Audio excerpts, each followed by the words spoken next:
Sorry about all the difficulties we had to get in touch together previously. There I was really, you were ill. There was a storm. well, yeah, it was a perfect storm actually. So yeah, we were on because last Wednesday, I was at it's like the big celebration of music where I'm from in Canada. So there's like awards for artist of the year, album of the year, Did and you everything. know awards? No, it's the at Zisk. It's for the French Canadian side. So I was there. I had like two of my albums were in nomination for album of the year on Wednesday night. So it was a very busy week last week. It was a bit crazy. But most importantly, of course, did you win? No, but for someone like me to be in nomination is already a major victory because it's clearly not mainstream music. It's clearly not radio friendly or anything like that. So it's a different kind of animal. So to be recognized was very sweet. It was I was very grateful for that. And it's because there's two different award ceremony. One was on Wednesday, and I had Kimiyo and A Measure of Shape and Sound were in nomination, and the main award ceremony was on Sunday. But I was traveling here, and I had and A Measure of Shape and Sound was a nomination for best popular album of the year or something like that. So, but I wasn't there to enjoy the fame of seeing like my face on a big screen for 2 seconds. I'll survive. I'll survive. But is it well? You've had a long career in music, recording wise too. Yeah, To be nominated, even after all those years, is it more special, less special, or is the feeling the same? I think it's every record being so different for me. I mean, it's a different kind of uh, emotional involvement, I suppose, because Kimiyo was in Japanese. So it's just to add to, just like making sure that, nobody will pay any kind of notice.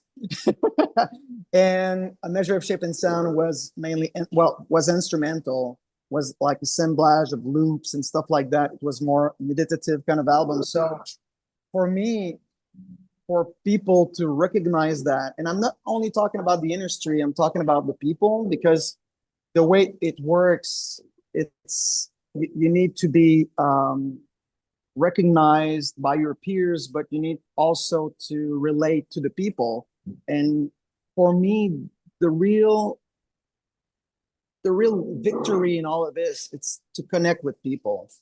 It's great. I'm very grateful. I had like a very incredible career. It's funny. I never really like foresee having that kind of adventure, to be quite honest. But for me, just to still be able to connect with the people with different projects, it's the trophies are there. The rest of it is just like ego. So hopefully, I don't need that to feel good about myself. So it's great, but Well, it's with that, nice. But it's nice. I mean, when you're able to connect with people, even maybe even more so with projects that are so left field, I think it just gives another understanding about what people wants to experience as well. Experience something, even if it's not familiar for them. People wants to dive into something that will be different, but that will create some kind of an emotional reaction to it. And I think with Kimiyo, the fact that it was in Japanese, people were able to make their own kind of scenery through the music and the tone of the voice, and they weren't I wasn't giving hints, because lyrical content will always give you some hints about, okay, how you need to kind of feel about things. But since people weren't able to rely to specific words, I think they were only uh, able to kind of let go and the vibe of the songs and the tone of the voice. And same for A Measure of Shape and Sound, which was completely different, just like to create some kind of like sonic maelstrom for people to let go into it and to create their own kind of mantras. So yeah, that's very But it's always interest, rewarding for me when people are yeah. connecting with it. Well, you said Kimio. People, what did people tell you about the vibe, the feeling, the message, because they didn't understand. Well, they didn't understand Japanese, of course. Of Uh, course. but the thing is, no. What I find really interesting is the reaction that you get to those songs. I mean, were they in line with the lyrics, or were I the think lyrics it total I think opposite? it was aligned with the emotional charge, I would say, because lyrics are, channeling personal emotions and personal point of view, recorded in some time, specific time.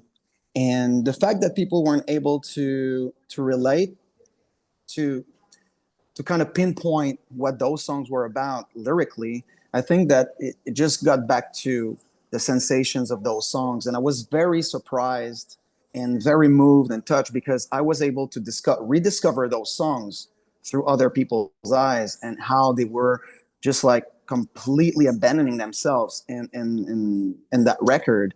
And it's always very humbling for me when people are taking a moment to write me back and just say, well, I listened to that song. This is how I feel. It was a bit of a journey because Kimiyo goes with an upcoming movie that I did in Japan, and I filmed in Japan in 2010, I think, and and it never been released. So it's basically living some kind of a journey in real time, and the music is kind of like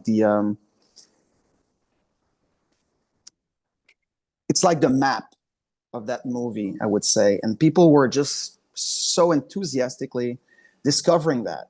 And they were just like, okay, well, this is how I felt. And, it was a real journey for me. And it's funny, I think music is pretty much like the only form of art that keeps on evolving, way beyond the people that gave life to that music. And people will, when they welcome that and commune through those songs, they're basically rewriting the record for themselves and for just like for myself, for a whole community. And people are sharing about how they felt with other people. They're just like turning that into um, a group effort, I would say. Just like if it was a journey, it's a personal journey when you're listening to it, but then suddenly you found your people, and it became a group, Yeah. just like kind of voyage. So it's very intriguing for me, and I never wanted to even try to comprehend any of it because once you try to dissect all those things, you kind of remove the magic out of it. And so I like it when it's instinctive and it remains as pure as possible. Are there certain reactions that people emailed you about the songs that give you another, well, insight in Mhm. the song, or maybe inside your psyche yourself? Absolutely. Is Absolutely. there one story that you would like to share that someone wrote to you that you, hey, Yeah, I think that for every record, it's different because there's a different journey that I'm proposing people. But for, let's say, like for Kimiyo, people were in kind of in a transit, in a transitional period of their lives, and this is what they were sharing. They said, well, I felt like at the beginning of that trip I was one person, and at the end somehow I discovered different elements in my life, or I allowed myself to dream about things, or allow myself to let go about some of those emotions that I was, refusing myself to live or to look into. So there's a whole lot of things like that. And sometimes it's very, very personal, and it needs to be, from my end, it needs to be welcome with as the treasure it is, when people are actually taking a moment of their busy day, out of their worries, to actually expose themselves in such an amazing way. And so that's why, for me, when I'm receiving that, it has quite an impact, because it's transforming myself at the same time, because it's not only that it's challenging me to kind of look into my own stuff, but it's inspiring me to keep on doing so. So that's why when people are telling me, especially with people were fighting cancer, that's, a lot last year. Well, there's always that fight, this is like about health, but people are more eager to share about their condition and about how important it is for them to hold on to something positive and something that will help them to keep on hoping, not only for the best, but to kind of live their lives, to the fullest. So there was a lot of things like that coming my way. Even with A Measure of Shape and Sound, people were able to kind of reconnect with themselves. They were able to start doing some musing about their life and doing a bit more introspection. So it's I'm No, telling you, it's just incredibly surprising all the time for me. there's a one insight that you had because of the what people emailed you about Kimiyo and about yourself, about the trip that you personally the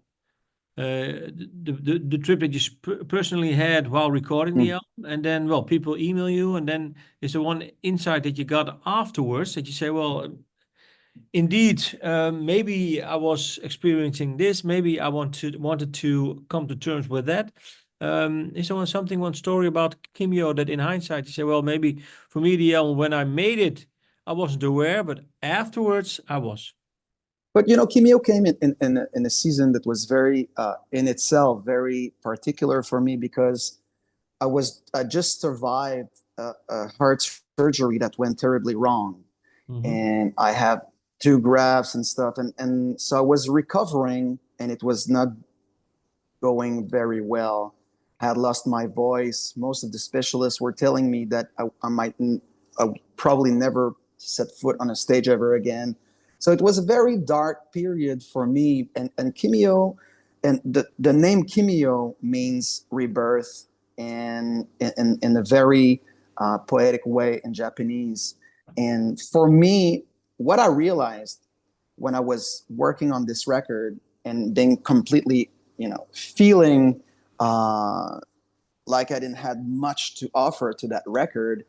And afterwards, when I started to receive some of those messages, what I realized for me is I wasn't the product of what I can do or not. Because when you're like I am, I'm so active in doing so many things, doing so many projects. I have so many different ventures. So you tend to forget that you're not, the product of any of those things. So for me, as I was doing that, contemplating the fact that I might never be able to talk normally again. So I wasn't able to focus much. I wasn't able to play guitar. I wasn't able to do much things, because I had like microembolism embolism in my brain. So it was the perfect storm for me, but still I understand that I'm greater than the sum of all my parts.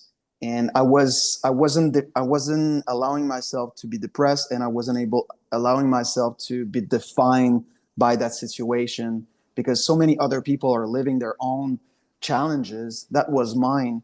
And I said, well, I received so much love from the people, and so much support, so much encouragement, that I I was so uplifted that Kimyo became the expression of that uplift.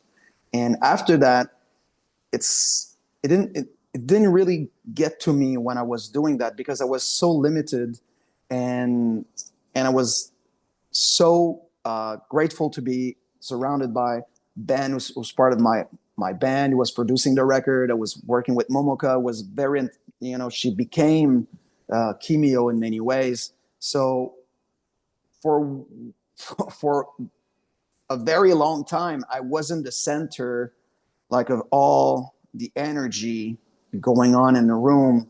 So I was pretty much like that very fragile little thing, trying to express as much as he can what he wanted. And that also, that position of fragility and being vulnerable was allowing me to listen and perceive music in a different way as well. And I think it was a really life-changing experience, not only because of what I went through, but because of what I made out of it. And I discovered that through all the messages I received afterwards from the people that were expressing how they kind of had the same experience when they listened to the record, and how they were able to relate to those two records in particular, the way they did. So for me, just that's why I said it's like receiving treasures, and you're reading that, and you cannot, at least for me, you can't stay unsensitive to that. It's just like, it's so beautiful. So it's a gift of such a level of purity. It has the power to really reshape your vision of yourself and the world you're living into. How did you manage to get your musical ideas across then? What did you do for Kimiyo? Oh, I think a lot of it came from being so with Ben. We've been working together for a very, very long time in different bands. So I was able to communicate what I was living on, and we wrote the record in real time, which means that depending on how I was feeling in that particular day, so songs were being shaped in that way. So it's basically the soundtrack of my recovery, but also the soundtrack of not allowing myself to let go into the spiraling, downwards of depression, and to become so self-centered that I would lose perspective. So that's how we managed to do that. I was able to write a little, so I was able to give ideas with chords, with piano and things like that. So we were able to work with that. I wasn't able to speak loudly, so I was able to whisper just a little. So, but it was demanding so much energy that I was trying to save. I was counting every words, So we managed to get a sense of what we were accomplishing together. And Ben has been so incredible in trying to decipher whatever I was looking for. And then after that, when we wrote all the songs and everything was kind of set, so at that point I had enough energy to do like all the edits and to go back into it and to do like most of the overdubs. But most of the record happened very, very organically, instinctively, as I was basically going from one day to another. And it was a complete different experience for me, obviously for Ben as well, that had to kind of look after me in that sense. And Momoka was there and was just like, okay, she was completely incarnating the project. So it was such a beautiful collaboration that it helped me to go through what could have been very sad otherwise. Meaning? I think I would have succumbed. I think I would lose perspective of the light that it was possible to choose between being so depressed about my situation and all the prognostics that weren't very good. The odds I didn't have like I felt like a football team from, I wasn't in the Premier League. Let's let's put it that way. So all the odds weren't for me. They were actually against me. So, and I think that doing that, I was able to understand that the choice I had to make was to finally kind of fade away rather than try to say, okay, well, this is me now. And there's a whole lot of beautiful things about that. I'm discovering so many things that I never paid attention to before, little details in life. And that's what I focused on rather than saying, like, well, I cannot do that anymore. I cannot do that anymore because it's everything is could be permanent or temporary. You never know. But I just like it would have become permanent if I would have just said, well, succumb to to that very bleak period of my life. So you could say that actually, maybe it actually did have an impact, a positive impact on your, well, getting better.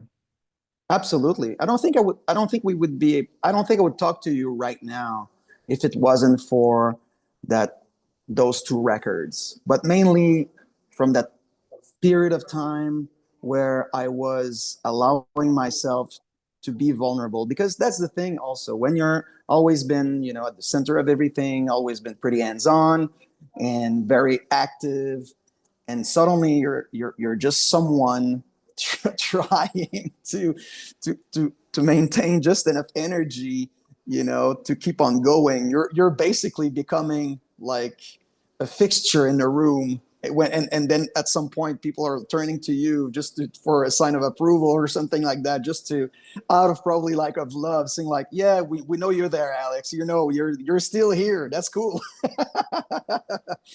So yeah, so that period became instrumental for the rest, because not only have I recovered, but I'm more, accepting that I will never be the same.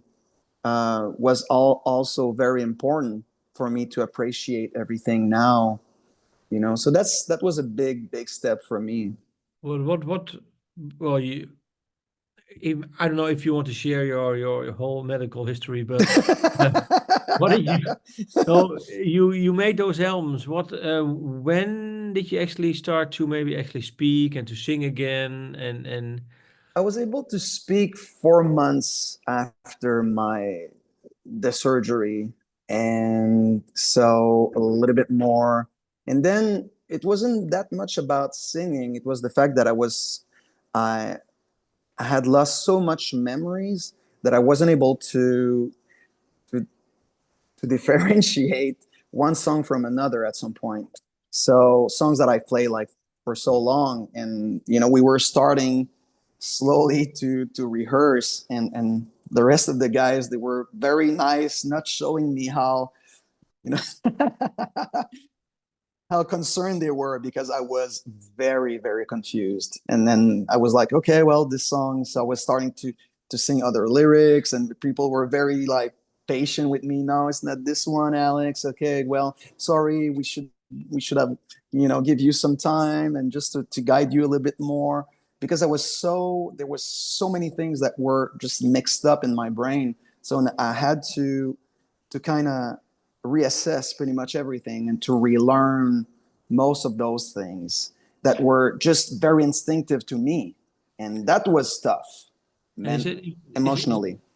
Yeah, I can imagine. And is that still going on, or is it also?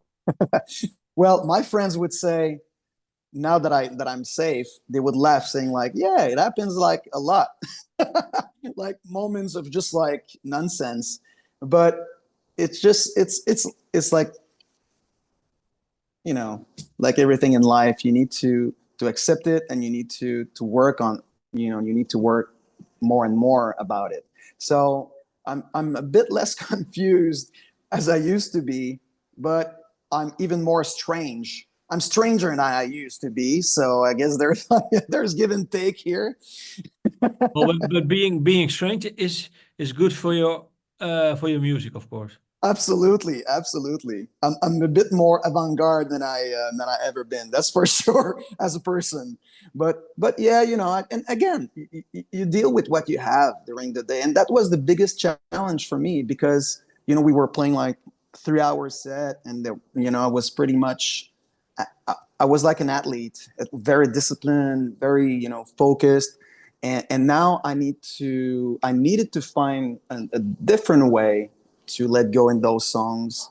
And because for me, being just like live, it's I need to completely abandon myself in those songs. You know, if I'm starting to think about, oh, am I okay? Do I have enough voice? Am I, you know, do I know which song it is? So then I will completely lose what music is about for me. So once that was settled, that I was able to make peace with that, and that sometimes, you know, that could become a bit like special once in a Oh, while. there's I one. was cool with it after that. There was a question that well, that pops into my mind. I think "Windows in the Sky" was recorded. I think well, that had to do with your dad being ill, of course. Yeah, it was. It followed Yeah. my father's passing. Yeah, Yes. and then can you say, well, that was a well, a maybe a music changing thing that happened to you? If you Yeah, of not, go or not, ahead, please. no, and if you compare what happened now with well, what it did to your music, can you say those two are well, maybe music wise life changing moments for you? Yeah, I think they're like cathartic moments in life that will impact you in such a way that after that, the way you're seeing the world, or maybe the way you're seeing yourself, the way you're expressing yourself, you know, you'll be, it's going to be completely different. And I think with the way I always approach music, is songs are never the same from one night to another. It's basically always in evolution. So so once I was able to make peace with that, with all those sentiments, following my father's passing, and also going solo, if you like, for me it was a major step because I always been, you know, a band kind of guy, and so I was in a different band for a long time before. We had a whole lot of success, and I wasn't feeling very good about it anymore. I wasn't really, because we started very young, and then suddenly, you know, we all changed in different ways. So it wasn't that much about friendship anymore. It was more about, you know, the job and to keep on going. Me, I wasn't very comfortable with that. And then my father passed, and then we were, you know, 4 days after I had my father in my arms when he passed. I was 4 days after, I was like headlining a festival in Taiwan, and there was like 90,000 people in front of me, and I didn't feel anything. And that's when I knew that something was wrong, and that I needed to reassess who I was as a person and what I wanted to do from then on. And I went to Tanger. It was like a defining moment for me. And then I was writing a lot because I wanted to just to express that grief I wasn't able to accept, maybe, and a lot of things that I wasn't able to face, or I was still in a denial phase. And writing helped me a lot. And I wasn't really looking to record any of those songs. It was mainly for me. And then after that, Ben again just said, well, you know, I think there's something there that might relate to people that are experiencing the same thing. And so I agreed, but you know, just like no promotion, no anything. I just, you know, I just wanted that record to be for you know, just like, okay, well, nobody's going to pay attention, but it became something that was important for others. And I was very scared, and you know, I was not very comfortable with that. But then after that, through all people testimonies and what it meant for them, then I was at peace again with the fact that I felt that I had been so far in exposing myself in that record, on that record. So after that, I had to live with the fact that it was out. I couldn't back down and say, well, I'm talking about someone else here. It was clearly not the case. And so, so that little step led to other sensations up to this moment. But every record for me is linked to a cathartic moment or means something that is highly personal and different for different reasons. So that's why it needs to be honest. I don't really care if it sounds cool or not, if it's trendy or not. I never been very interested in buzz or whatever. It's completely alien to me as a person, and even more so as an artist. So it needs to be honest, and then it will come instinctively and naturally after. Yes. Um, Sounds like a nice ending, Alex. Oh yeah, is it? Yeah. No, I think my time is up now. A bit exceeded my time. Um, well, thank you for your time, and on a personal note, I really enjoy your music. So Thank you so much, it, Martin. it strikes a chord with me. Oh, nice, Yes. nice. I really appreciate. Thank you so much for your welcome, and I think that the way you are, to see you like this, I think it helped me to just talk about things that I was absolutely not expecting to talk this morning.